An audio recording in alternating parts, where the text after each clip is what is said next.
अस्सलाम वालेकुम बच्चों। मेरी आवाज़ आ रही है आप लोगों को? और बच्चों को स्क्रीन भी नजर आ रही है?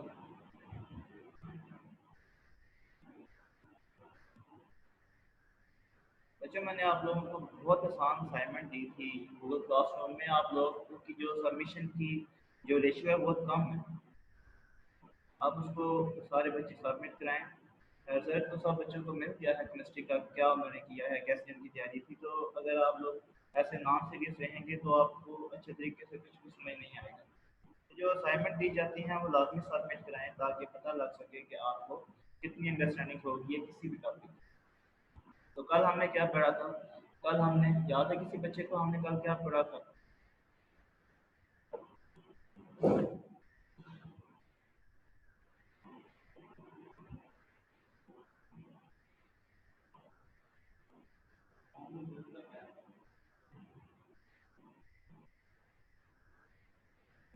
बच्चे रिजल्ट आपके व्हाट्सएप ग्रुप में शेयर कर दिया गया है। डाल्टन लॉ की एप्लीकेशंस पढ़ी थी, उसके अलावा ग्राहम्स लॉ पढ़ा था, डिफ्यूजन के बारे में पढ़ा था। तो आज जो आपका टॉपिक है वो है kinetic molecular theory of gases. ठीक है। अब ये थ्योरी थी जो किसने दी थी? बर्नौली ने दी थी 1738 में। अगर आपको एमसीक्यू आ जाए कि kinetic molecular theory of gases किसने दी थी, तो आपने कहना है बर्नौली ने दी थी। कब दी थी? 1738 में ये थ्योरी इसने दी थी। अच्छा, इसके मेन पॉस्टुलेट्स हैं जो आपको आने चाहिए, जो बहुत इंपॉर्टेंट भी हैं। तो पहला पॉस्टुलेट क्या है? इस थ्योरी के जो मेन पॉस्टुलेट्स हैं उनमें से पहला पॉस्टुलेट ये है कि जो गैसेस हैं वो छोटे छोटे पार्टिकल से मिलकर बनती हैं। जो कोई भी गैस है वो छोटे छोटे पार्टिकल से मिलकर बनती है। उसे हम क्या कहते हैं? उन पार्टिकल्स को हम मॉलिक्यूल्स कहते हैं। फॉर एग्जांपल, अगर आपकी हाइड्रोजन गैस है तो हाइड्रोजन गैस छोटे छोटे हाइड्रोजन के मॉलिक्यूल्स से मिलकर बनेगी। तो पहला पॉस्टुलेट क्या है कि गैसेस छोटे छोटे मॉलिक्यूल्स से मिलकर, छोटे छोटे पार्टिकल्स से मिलकर बनती हैं, जिन्हें हम क्या कहते हैं? जिन्हें हम मॉलिक्यूल्स कहते हैं। ठीक हो गया। आते हैं दूसरे पॉइंट की तरफ। दूसरा पॉइंट कह रहा है जी, जो गैस के मॉलिक्यूल्स हैं, जो भी हमने पीछे देखा है छोटे छोटे मॉलिक्यूल्स हैं, वो हर वक्त मोशन करते रहते हैं। और उनकी जो मोशन होती है वो रैंडम होती है, वो स्ट्रेट लाइन या कोई यूनिक उनकी मोशन नहीं होती। उनकी मोशन क्या होती है? रैंडम होती है। अगर आपको फिगर नज़र आ रही हो, आप लोग देख सकते हैं कोई मॉलिक्यूल ऊपर की तरफ मूव कर रहा है, कोई नीचे की तरफ मूव कर रहा है, कोई दाएं मूव कर रहा है, कोई बाएं मूव कर रहा है।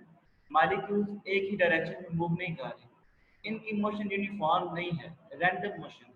मॉलिक्यूल्स जो हैं वो बिल्कुल ही रैंडम भी क्या करते हैं? मूव करते हैं। तो जो दूसरा पोस्टुलेट हमें क्या बता रहा है कि जो गैस के मॉलिक्यूल्स हैं वो हर वक्त किस में रहते हैं? रैंडम मोशन में रहते हैं। ठीक है। हर वक्त मोशन में रहते हैं, वो एक जगह पे रुकते भी नहीं हैं, मोशन में रहते हैं। और मोशन कौन सी है? Random motion. ये हो गया दूसरा पोस्टुलेट। तीसरा करते हैं, कहते हैं जी मॉलिक्यूल जब रैंडम मोशन कर रहे हैं, जाहिर सी बात है अगर आप एक रूम में 5-10 बच्चे हों और वो सारे बच्चे क्या करें? रैंडम मोशन करें, कोई यूनिफॉर्म मोशन ना हो, रैंडम मोशन हो, तो क्या होगा कि वो बच्चे आपस में टकराएंगे। ठीक है। इसी तरह जो मॉलिक्यूल्स हैं जो रैंडम मोशन कर रहे हैं, वो भी क्या करते हैं? वो भी अ, आपस में भी टकराते हैं। और जो कंटेनर की वॉल है, जैसे आपकी जो रूम्स की वॉल होगी, जाहिर सी बात है अगर बच्चे रैंडम मोशन कर रहे हैं तो रूम की वॉल से टकराएंगे। इसी तरह मॉलिक्यूल्स भी क्या करेंगे? वो आपस में भी टकराएंगे और वॉल्स के साथ, जो कंटेनर की वॉल्स हैं उसके साथ भी टकराएंगे। अभी आपके सामने एक फिगर आई है, वो आप देख सकते हैं कि मॉलिक्यूल अगर फर्दर मूव करें तो वापस में भी उनकी टक्कर होगी, और किसके साथ होगी? वॉल के साथ भी होगी। अभी आपके सामने एक और डायग्राम आई है, उसमें आप देख सकते हैं गैस के मॉलिक्यूल्स पे मेन फोकस करें। ये देखें कि जब ये मूव कर रहे हैं, ये आपस में भी टकरा रहे हैं और वॉल्स के साथ भी टकरा रहे हैं। ठीक है।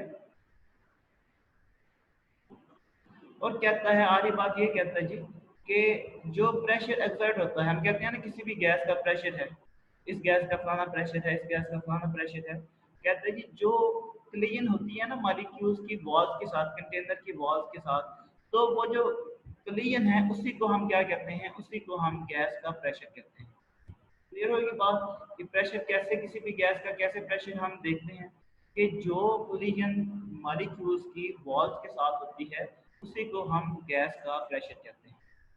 समझ आ गई बात? 3 फॉस्फेट अभी तक हमने कर लिए हैं, तीनों की समझ आ गई है बच्चों?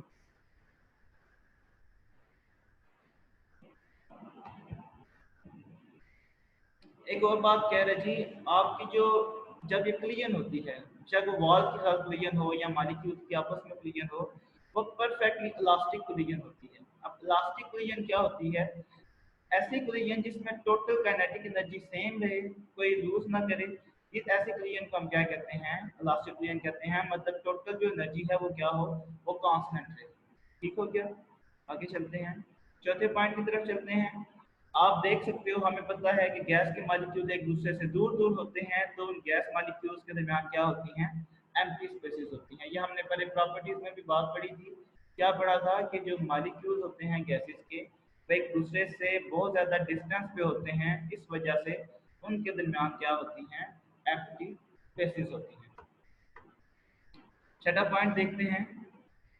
अभी हमने ये बात मैंने आपको बताई है कि जो आपके मॉलिक्यूल्स होते हैं उनके दरमियान में एक दूसरे से बहुत ज़्यादा डिस्टेंस पे होते हैं, इस वजह से उनमें empty spaces, large empty spaces present हैं। आपको पता है कि जब दो चीज़ें एक दूसरे से बहुत ज़्यादा दूर दूर हैं, मॉलिक्यूल्स एक दूसरे से दूर दूर हैं, तो जाहिर सी बात है इनमें कोई फोर्स ऑफ अट्रैक्शन भी प्रेजेंट नहीं होगी। उसकी वजह क्या है कि मॉलिक्यूल्स एक दूसरे से बहुत ज़्यादा डिस्टेंस पे हैं। तो छठा जो पॉस्टुलेट है वो ये कहता है जी, there is no force of attraction present between the particles या मॉलिक्यूल्स ऑफ गैसेस। क्लियर हो कितनी बात?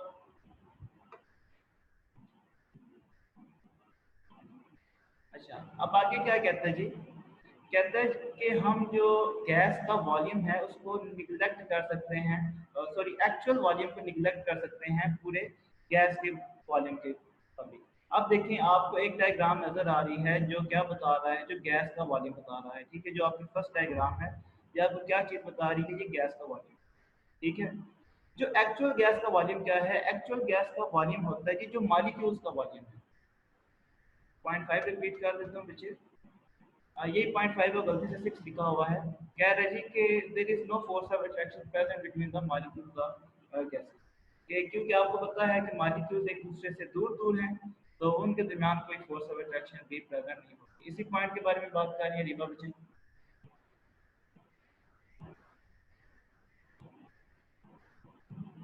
ठीक हो गया? क्योंकि मॉलिक्यूल्स एक दूसरे से दूर दूर हैं, तो इनके दरमियान कोई फोर्स ऑफ अट्रैक्शन भी नहीं प्रेजेंट होगी गैस के मॉलिक्यूल्स।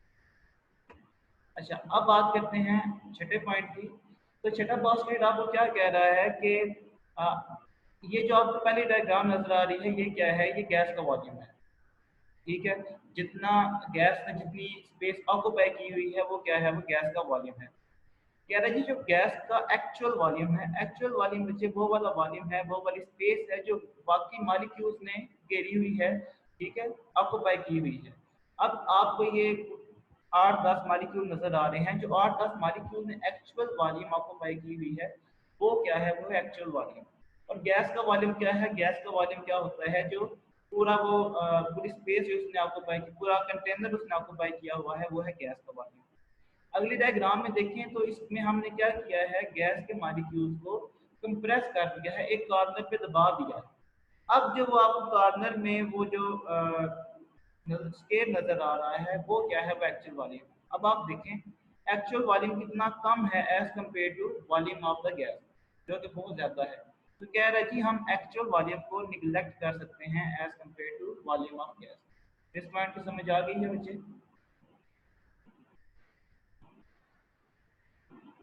छठे पॉइंट की समझ आ गई सब बच्चों को?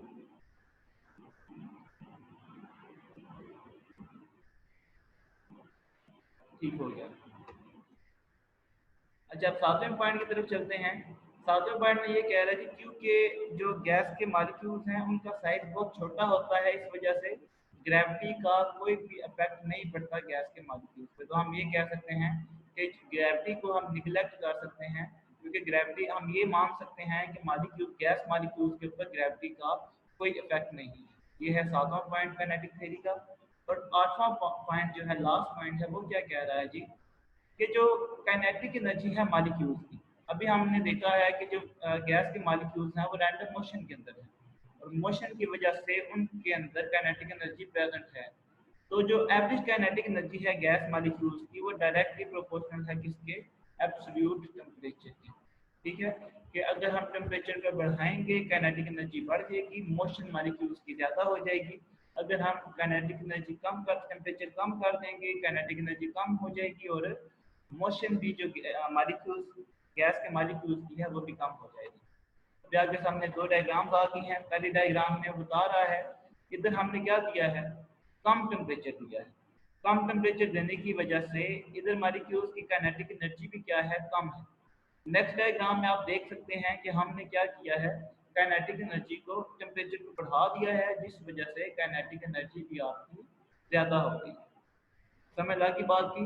ये टोटल 8 पोस्टुलेट हैं आपके काइनेटिक मॉलिक्यूलर थ्योरी। इन 8 पोस्टुलेट्स की समझ आ गई है।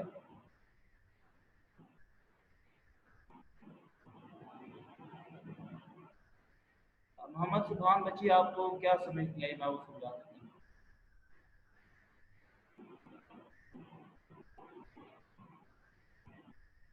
6 पॉइंट समझ नहीं आई। अच्छा, 6 पॉइंट में अब आप देखें, आपके सामने दो डायग्राम आपको नजर आ रही है। ठीक है, पहली डायग्राम में आप देख सकते हैं, वो डायग्राम आपको बता रही है किसी भी गैस का वॉल्यूम है, जो डायग्राम 1 बता रही है आपको। डायग्राम 2 में हमने क्या किया है, उसी गैस मॉलिक्यूल को कंप्रेस कर दिया है, टोटल उसको क्या किया, कंप्रेस कर दिया है। अब क्या हुआ है कि जो एक्चुअल वॉल्यूम, अब जो पहली डायग्राम है वो वॉल्यूम ऑफ गैस है, लेकिन सेकंड डायग्राम में वो आपको एक्चुअल वॉल्यूम ऑफ गैस बता रहा है। ठीक है, अब आप देख सकते हैं जो एक्चुअल वॉल्यूम है गैस का, गैस मॉलिक्यूल्स का, वो बहुत कम है as compare to volume of gas. तो बस सिंपल सी ये बात कर रहा है कि क्योंकि बहुत कम है, अगर दोनों का मुकाबला किया जाए, दोनों वॉल्यूम का मुकाबला किया जाए, तो एक्चुअल वॉल्यूम बहुत कम है। तो कह रहा है कि हम एक्चुअल वॉल्यूम को क्या कर सकते हैं, निगलेक्ट कर सकते हैं as compare to the volume of gas. बस ये सिंपल सा पॉइंट है। एक पॉइंट बच्चे ये कह रहा है कि जो आपका जो टेम्परेचर है वो डायरेक्टली प्रोपोर्शनल है काइनेटिक एनर्जी ऑफ मॉलिक्यूल। मैंने भी आपको पहला पोस्टुलेट यही, सेकंड पोस्टुलेट ये बताया था कि जो आपके गैस के मॉलिक्यूल्स होते हैं वो क्या हैं, वो रैंडम मोशन में होते हैं। ठीक है, रैंडम मोशन का क्या मतलब है, वो हर वक्त मूव करते रहते हैं। अब उनकी मोशन की वजह से उनके अंदर काइनेटिक एनर्जी प्रेजेंट होगी। ठीक है, ये आपने 9th में फिजिक्स में पढ़ा होगा कि मोशन की वजह से काइनेटिक एनर्जी होती है, kinetic energy is due to motion. तो क्योंकि इनके अंदर मोशन है तो इनके अंदर काइनेटिक एनर्जी भी प्रेजेंट होगी। कह रहे जी जो काइनेटिक एनर्जी इनके अंदर प्रेजेंट होती है वो डायरेक्टली प्रोपोर्शनल है किसके, टेम्परेचर के। अगर आप टेम्परेचर को कम कर दोगे तो काइनेटिक एनर्जी कम हो जाएगी, मोशन भी कम हो जाएगी, वो मूव करना कम कर देंगे, थोड़ा मूव करेंगे। इसी तरह जब आप टेम्परेचर बढ़ाते हो काइनेटिक एनर्जी बढ़ जाएगी और गैस के मॉलिक्यूल ज़्यादा तेजी से क्या करेंगे, मोशन करेंगे। सिंपल, बस ये बात है। आप समझ आ गई ये बात नहीं।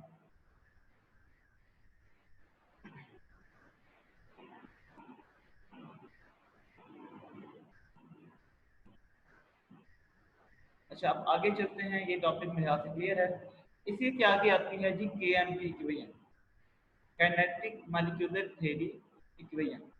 अच्छा, एक साइंटिस्ट था, क्लॉजियस नाम था उसका, उसने क्या किया, उसकी फोटो भी आपके सामने आ गई। उसने क्या किया, KMT जो अभी हमने काइनेटिक मॉलिक्यूलर थ्योरी के पोस्टुलेट्स करे हैं, कि जो हमने थ्योरी पूरी पढ़ी है, उसी को यूज करते हुए इसने एक मैथमेटिकल एक्सप्रेशन ड्राइव किया था। ठीक है, तो एक्सप्रेशन क्या था ये, PV is equal to 1/3 MnC bar square। अब ये इक्वेशन कहाँ से आई है, ये चीज़ आपने इस पे फोकस नहीं करना, आपने ये इक्वेशन ही याद करनी है। ये आपकी बुक में भी गिवन है। इसकी जो डेरिवेशन है वो बहुत ज़्यादा लेंथी है, वो आपको करने की ज़रूरत नहीं है। आप इस इक्वेशन को ऐसे का ऐसा ही याद करेंगे। क्या है, PV is equal to 1/3 MnC bar square। ये माइनस नहीं है, ये बार का साइन है। ठीक हो गया। ये बार, सी बार क्या चीज़ शो करती है वो मैं भी आपको बताता हूँ, लेकिन ये माइनस का साइन दो के साथ माइनस नहीं है। क्लियर है ये बात। अब आगे चलते हैं कि ये चीज़ें जो बीच में लिखी हुई हैं ये है क्या क्या। P से तो आपको पता होगा प्रेशर बनता है, P क्या होता है, वॉल्यूम। M क्या है, M हम कहेंगे मैस ऑफ मॉलिक्यूल। जो गैस का मॉलिक्यूल है उसका जो मैस है उसको हम M से क्या कर रहे हैं, शो कर रहे हैं। इसी तरह N क्या है, जो कैपिटल N है ये है जी नंबर ऑफ मॉलिक्यूल। गैस के जितने नंबर ऑफ, अब आपने अपनी पिछली गैस में मैंने मेरे ख्याल से 10 से 12 मॉलिक्यूल्स रखे हुए थे, तो उस केस में जो एन होगा वो किसके इक्वल आ जाएगा, वो 12 के इक्वल आ जाएगा। एन एन आपको क्या बता रहा है, एन आपको नंबर ऑफ मॉलिक्यूल्स बता रहा है। सी बार स्केयर क्या है, ये है जी मीन स्केयर वेलोसिटी। अच्छा, मीन का पता है आप बच्चों को कि मीन क्या चीज होती है? फिजिक्स में तो आप वेलोसिटी को v से डिनोट करते थे ना, लेकिन केमिस्ट्री में हम c से करेंगे। ये बात आप याद रखें। मीन का क्या मतलब है, मीन को हम दूसरी जुबान में क्या कहते हैं, तो एक और वर्ड भी मीन के लिए हम यूज करते हैं, वो क्या है?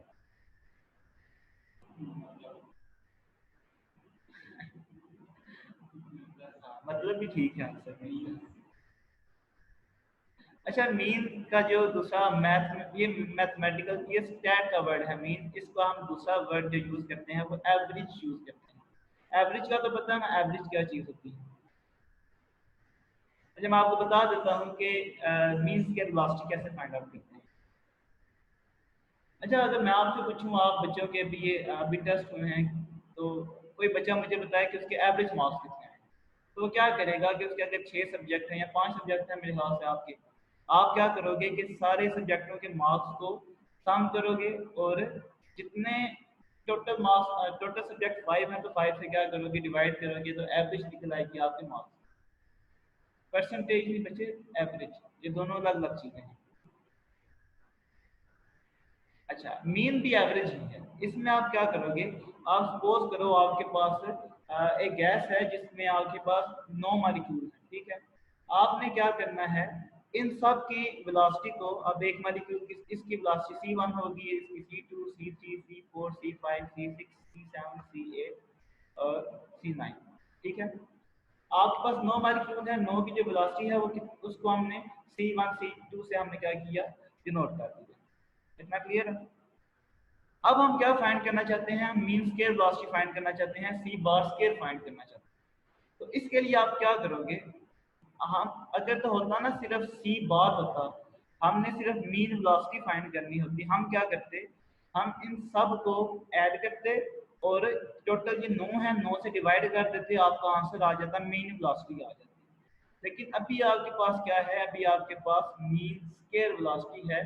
इसके लिए आप क्या करोगे, हर वेलोसिटी का अलग अलग स्केयर लोगे, जैसे c1 है ना, c1 का स्केयर लोगे, c2 का भी स्केयर लोगे, सब के स्केयर लोगे, उन सब वेलोसिटी के स्केयर्स को ऐड करोगे और टोटल नंबर से डिवाइड कर दोगे। अब इसका फार्मूला क्या बन जाएगा, c1 square plus c2 square plus c3 square, आगे भी प्लस प्लस साइन आते हैं वो भी मिस हैं, तो डिवाइड कर दिया हमने, किससे डिवाइड कर दिया है, टोटल नंबर ऑफ मॉलिक्यूल से, यानी कि n से हमने डिवाइड कर दिया। इस तरीके से आप क्या निकालोगे, मीन स्क्वायर वेलोसिटी निकालोगे। समझ लगी हमने मीन स्क्वायर वेलोसिटी कैसे निकाली है?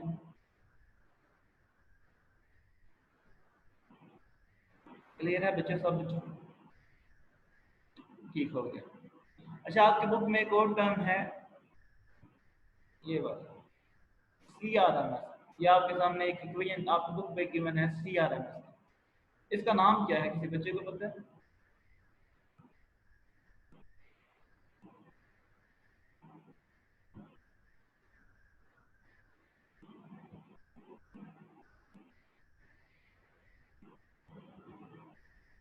बच्चे इसको कहते हैं रूट मीन स्क्वायर वेलोसिटी।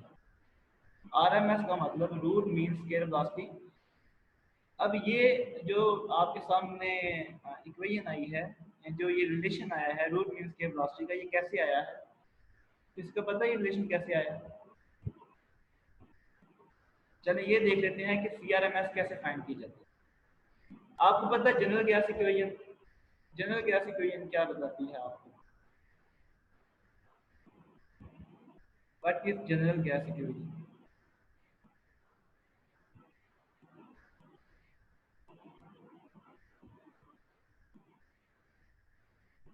बच्चों ये तो बहुत आसान है।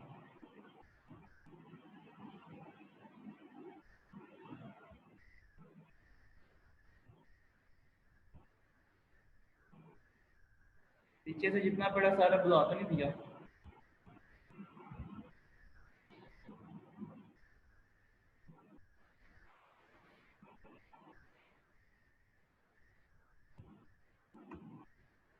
PV is equal to NRT होता है वैसे जनरल गैस इक्वेशन, लेकिन अगर आपके पास नंबर ऑफ मोल 1 हो तो ये इक्वेशन क्या हो जाती है, PV is equal to RT। मैंने जो फाइनलाइजेशन था जो इक्वेशन थी वो पूछी थी जनरल गैस इक्वेशन की, जो क्या है, PV is equal to NRT। लेकिन अगर आपके पास नंबर ऑफ मोल 1 हो तो ये इक्वेशन क्या बन जाएगी, PV is equal to RT। ना क्लियर है सब बच्चों का? अच्छा आगे चलते हैं। KMT इक्वेशन आपको क्या कहती है जी? KMT इक्वेशन अभी हमने पीछे पढ़ी है, PV is equal to 1/3 MNAC bar square. अच्छा अब आप सोच रहे होंगे इधर NA नहीं आता। अच्छा बच्चे देखो, अगर आपके पास नंबर ऑफ मोल्स कितने हैं, 1 है, मैंने ऊपर अभी बताया ना n इज इक्वल टू 1। तो मैंने जब हमने मोल वाला टॉपिक पढ़ा था तो तब मैंने आपको बताया था कि जब भी आप किसी भी चीज़ के एक मोल लेते हो तो इसका मतलब आपने उस चीज़ के कितने पार्टिकल्स लिए हैं। याद है किसी बच्चे को? मोल वाला टॉपिक हमने 2-3 दिन में कवर किया था। तो मैंने आपको बताया था कि जब भी हम किसी भी चीज़ के एक मोल लेते हैं तो उसका मतलब हमने उस चीज़ के कितने पार्टिकल्स लिए हैं, कितने मॉलिक्यूल्स लिए हैं।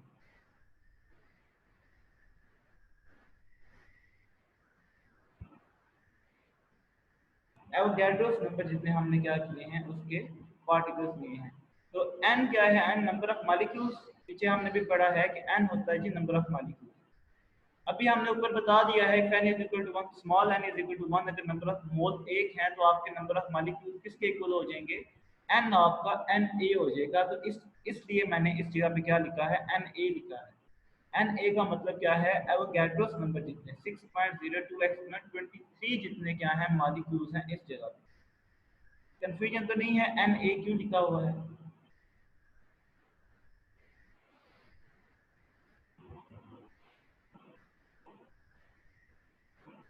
अच्छा ठीक हो गया। अब देखिए ये दोनों इक्वेशन आपके पास दो इक्वेशन आ गई हैं। एक है PV is equal to RT, एक इक्वेशन है PV is equal to 1/3 MNAC bar square. अब दोनों ही इक्वेशन PV के इक्वल हैं तो क्या हम दोनों को आपस में इक्वल रख सकते हैं ना? तो ये बन जाएगी equation RT is equal to 1/3 MNAC bar square.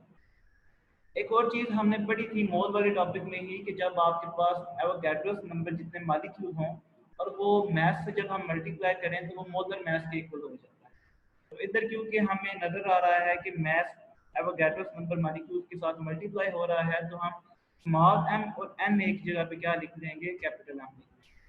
और ये हमारी इक्वेशन क्या बन जाएगी, RT is equal to 1/3 MC bar square. अभी आपने क्या करना है, सिर्फ इस इक्वेशन को रीअरेंज करना है। 3 इस तरफ क्या हो रहा है, डिवाइड हो रहा है, उस तरफ जाके मल्टीप्लाई हो जाएगा। ठीक है, m इस तरफ मल्टीप्लाई हो रहा है, दूसरी तरफ जाके डिवाइड हो जाएगा। क्लियर है ये चीज?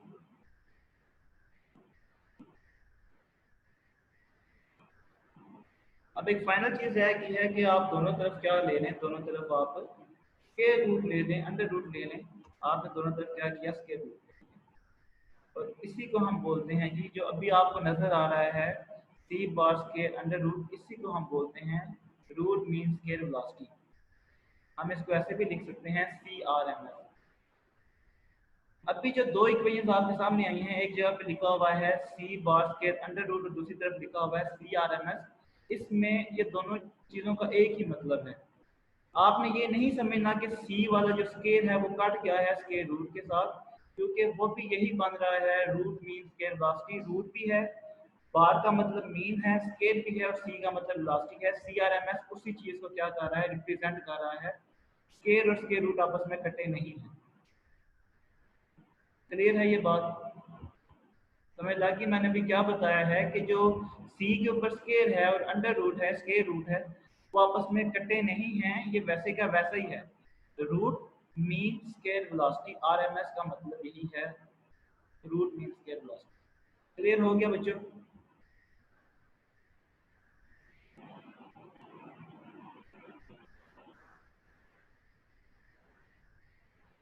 अभी तक जो पढ़ा है वो सब बच्चों का क्लियर है?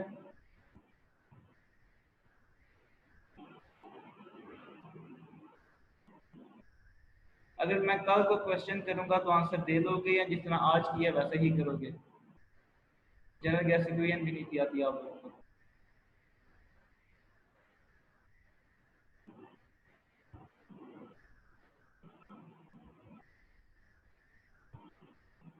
चलें, अब आगे चलते हैं। आगे आपका जो टॉपिक है वो क्या है जी? आपने जो हमने लॉज पढ़े हैं, कौन कौन सा लॉ पढ़ा है? बॉयज लॉ पढ़ा है, चार्ल्स लॉ पढ़ा है, एवोगैड्रोस पढ़ा है और ग्राम्स लॉ पढ़ा है। वो इस चैप्टर में हमने 4 लॉज पढ़े। कह रहा है आपने केएमटी इक्वेशन को यूज करके इन चारों लॉज को प्रूव करना है। तो अभी पहले हम बॉयज लॉ को प्रूव कर लेते हैं, के वेरीफाई कर लेते हैं केएमटी इक्वेशन को यूज करते हैं। तो शुरू करते हैं। आठवां पॉस्टुलेट केएमटी का क्या है? क्या था आठवां पॉस्टुलेट? अभी हमने पढ़ा एट्थ पॉस्टुलेट ऑफ केएमटी। आठवां पॉस्टुलेट केएमटी का क्या बता रहा था?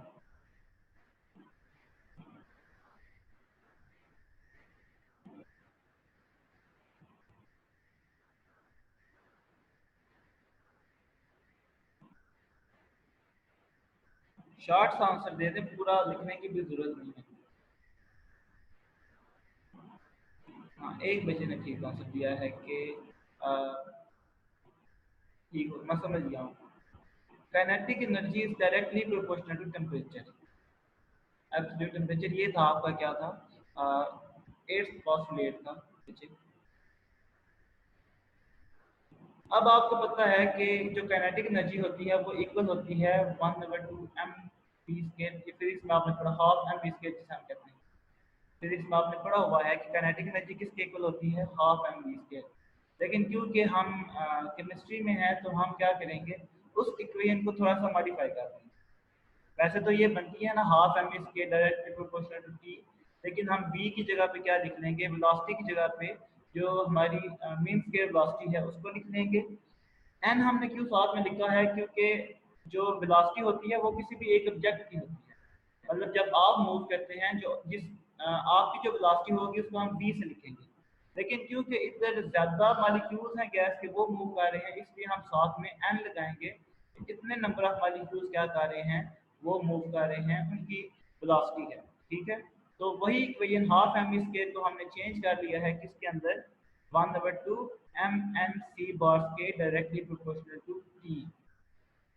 इसी को हम चेंज करते हैं तो हमारी जब हम प्रोपोर्शन को इक्वालिटी में लेके आएंगे तो क्या हो जाएगा? साथ में कांस्टेंट लग जाएगा, के लग जाएगा, बाकी इक्वेशन वैसी की वैसी है। 1/2 m इज इक्वल टू के टी।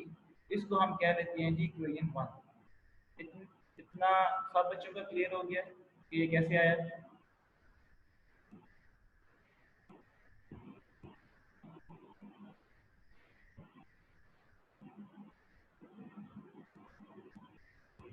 आगे चलते हैं। आगे हम लिखते हैं जी के एम की इक्वेशन को। के एम की इक्वेशन आपको क्या बता दी? के एम की इक्वेशन आपको कहती है जी P V is equal to 1/3 m/c²। अभी आप क्या करना चाहते हो? जो इक्वेशन 1 है 1/2 m/c², उसको जो अभी इक्वेशन हमने लिखी है इसके अंदर पुट करना चाहते हैं। देखें, जो दोनों इक्वेशन का अगर आप कंपैरिजन करें तो m भी है, n भी है, c² भी है, लेकिन क्या नहीं है? 1/2 नहीं है। इस इक्वेशन में 1/3 है। आपने क्या करना है?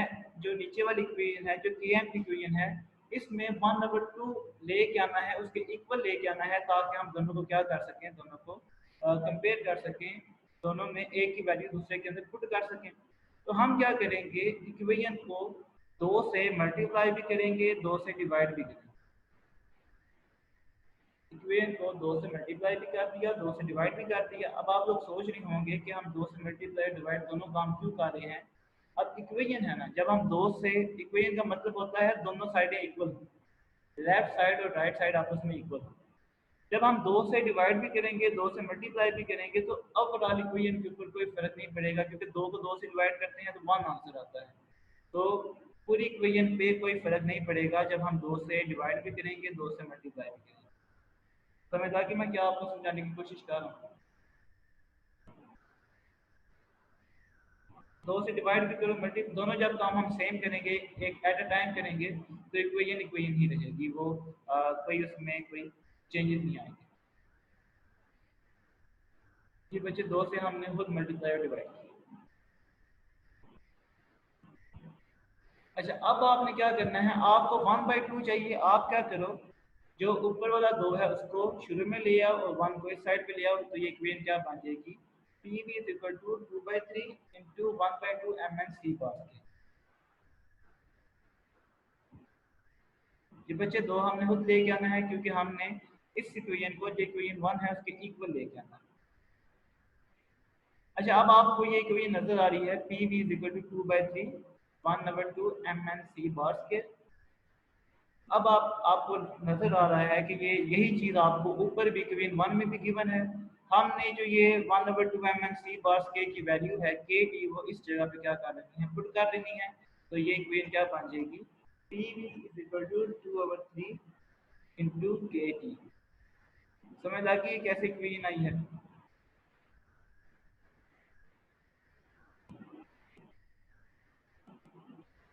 हमने क्योंकि के टी जो 1/2 एम एन सी बार स्केयर की वैल्यू इस जगह पे पुट करनी थी, इसलिए हमने 2 से मल्टीप्लाई भी किया है, 2 से डिवाइड भी।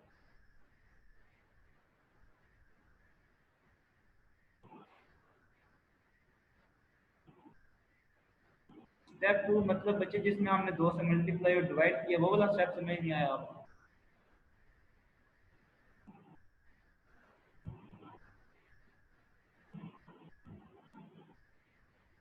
अच्छा, उसमें हमने सिर्फ पोजीशन चेंज की है। जो आपका 2 था जो मल्टीप्लाई हो रहा था, उसको हम शुरू में ले आए हैं, क्योंकि हमें तो सिर्फ 1/2 चाहिए था, हमें 2/2 तो नहीं चाहिए था।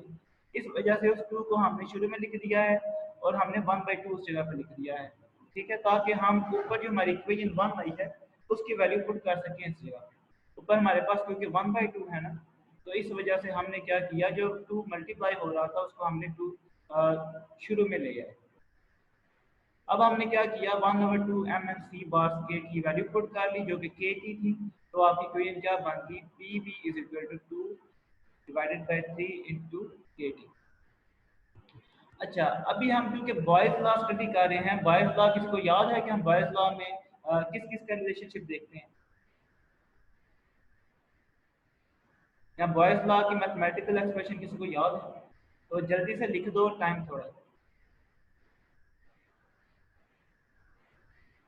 P V is equal to K. जब आप प्रेशर और वॉल्यूम का आपस में रिलेशन देख रहे होते हो, तो आप टेम्परेचर को क्या करते हो, टेम्परेचर को कांस्टेंट रखते हो। ठीक है, याद है ना सब बच्चों को, हम टेम्परेचर को क्या रखते हैं, कांस्टेंट रखते हैं। अभी आप देखें 2 और 3, ये तो कांस्टेंट वैल्यूज हैं। ठीक है, के भी क्या है, के भी कांस्टेंट है, टी भी क्या है, टी को क्योंकि हमने कांस्टेंट रखा हुआ है तो ये भी कांस्टेंट है। मतलब आप ये चारों चीजें हैं, 2 भी, 3 भी, के भी और टी भी, ये चारों क्या हैं, ये चारों चीजें कांस्टेंट हैं। तो हम इनको क्या लिख सकते हैं, हम इन्हीं चीज इन सब को मिला के एक हमने के प्राइम वैल्यू दे दी है कि ये कांस्टेंट को शो कर रहे हैं। अभी इन सब की जगह पे हम के रख लेंगे, तो हमारी इक्वेशन क्या बन जाएगी, P V is equal to K prime, जो कि आपका क्या है, आपका बॉयज लॉ है। ठीक है, आपने के एन पी इक्वेशन को यूज करते हुए अपना बॉयज लॉ क्या कर दिया है, प्रूव कर दिया। ये 2/3 इंटू के टी, ये सारा कांस्टेंट है, इसलिए हमने इसको एक कांस्टेंट के प्राइम की फॉर्म में लिख दिया है। तो अब आपने क्या कर लिया, इसको जब वैल्यू पुट करोगे, आपने क्या किया, आपने बॉयज लॉ को प्रूव। अच्छा, 12 मिनट है, आज जितना हमने पढ़ा उसमें कुछ भी क्वेश्चन है तो मुझसे पूछ लें, मैं अभी आपको क्लियर कर देता हूँ। अगर किसी को ज़्यादा मसला है, ये वीडियो कल तक अपलोड हो जाएगी, आप लोग दोबारा इस वीडियो को देख सकते हैं, आपका जो जो भी प्रॉब्लम थी वो आपको क्लियर हो जाएगी।